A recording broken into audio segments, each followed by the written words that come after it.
Hello and welcome back to another episode of Retro Unboxing. Today we're opening up something a bit special from the archive, part of one of my favourite older Airfix series, World War II Aircraft of the Aces. This particular kit is the North American P51B Mustang,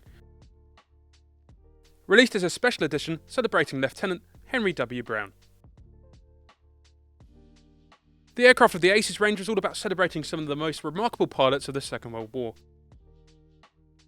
pairing iconic aircraft with the stories of the people who flew them. It gave these kits an extra layer of meaning, turning a build into a small tribute as well as a modelling project. Inside the box, the sprues are an interesting colour, not quite grey, more of a greenish tone, which feels slightly unusual but very much of its era. The parts themselves look pretty good, with clean shapes that still promise a satisfying build. Unfortunately, the decals are missing in this example, but the instructions look good, clearly laid out, and easy enough to follow. The history included with the kit really brings the subject to life.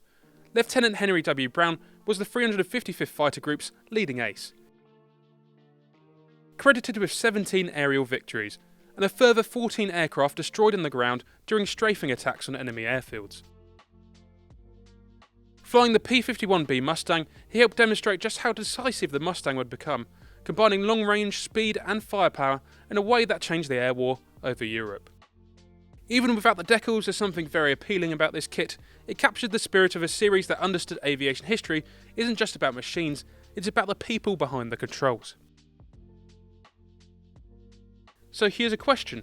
If this series was to make a comeback, which aviation ace would you like to see featured next?